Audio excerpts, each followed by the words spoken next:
fall, speaking for the first time since Secretary Clinton and Senator Rubio jumped into the 2016 race for the White House. And Senator Rand Paul joins us. Good evening, sir. Good evening. Thanks for having me.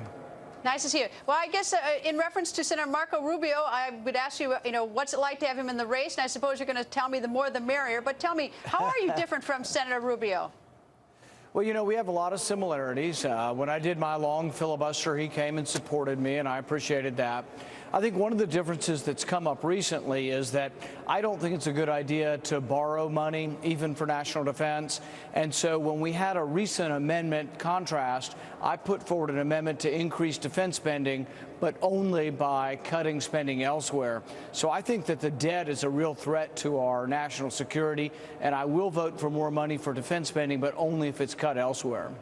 As we look at the 2016 race, how do we voters determine whether someone has changed his or her opinion based on changed circumstances, rethinking it or something, or whether it's a flip-flop? What's the difference? I think there are some basic principles you want people to keep no matter what. Whether or not the debt is a good idea, whether the debt's a big problem, whether capitalism is a better system than socialism. Those are major principles. But then I think there are things that are based on facts, and as facts change, you want someone to adapt to facts. So I think philosophy and principles tend to stay the same, but facts obviously do change. All right, Secretary Clinton has announced that she's jumped in the race with her announcement yesterday. Right away, you came out of the gate. You have this ad, in part, this negative ad. Listen to this. What path will America take? Will it be a path to the past? A road to yesterday? To a place we've been to before? Hillary Clinton represents the worst of the Washington machine. The arrogance of power, corruption and cover-up, conflicts of interest, and failed leadership with tragic consequences. The Washington machine is destroying the American dream.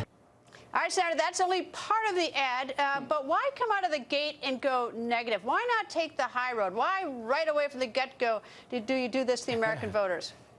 Well, I think we need to have a contrast, and I think there are important things that people are going to have to know and important things she'll have to explain. For example, Hillary's war in Libya, I think it made us less safe. It made radical Islam more of a potent threat to us in Libya. That's a valid thing for us to debate. I think we're going to have a debate over whether or not accepting donations from foreign countries, such as Saudi Arabia, is a good idea for somebody in high level of politics. So politics is rough and tumble. There will be debate, and there'll be chance for both sides.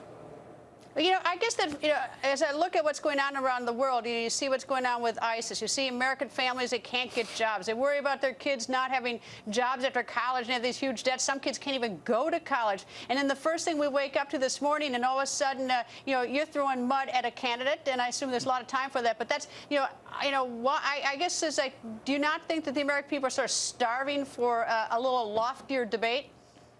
Well, I think they want to know differences and they want to know who to choose. And if we're concerned about jobs, one of the things that economists say is that we're losing about 1 million jobs a year from the burden of debt. So there will be question of which candidates will try to balance the budget, which will be willing to make the difficult choices to cut spending. So I think those are all valid points and all valid points for us to debate. And I don't think anything about that's unfair, really. All right, let me turn to Iran. The date, June 30th, is supposedly when we're supposed to have some sort of deal. I don't know if that's going to happen or not.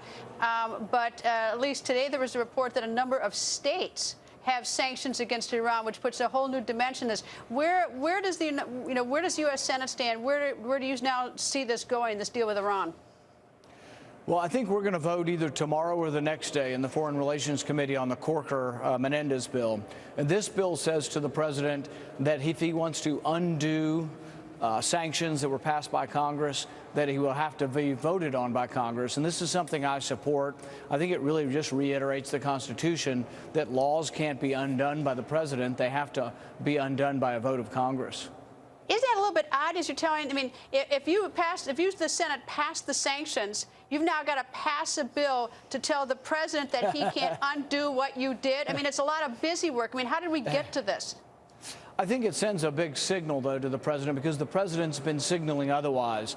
The president, whether it was health care, immigration, war powers, or this making this agreement, has been saying he doesn't need the permission of Congress. So this is Congress pushing back and Congress saying, hey, wait a minute, Mr. President, we do have a say in this. And you're right, we could not do this at all. But I've been saying all along, one reason to do this and to do it now is to send a signal to the negotiators that we want a good agreement, because we're going to have to vote on it. So you have to please a broad swath of the American Congress and the American people, and they have to believe that it's a good deal. So I think that's what this is about. It's a signal and a message to those that are negotiating that we want a good deal, not a bad deal.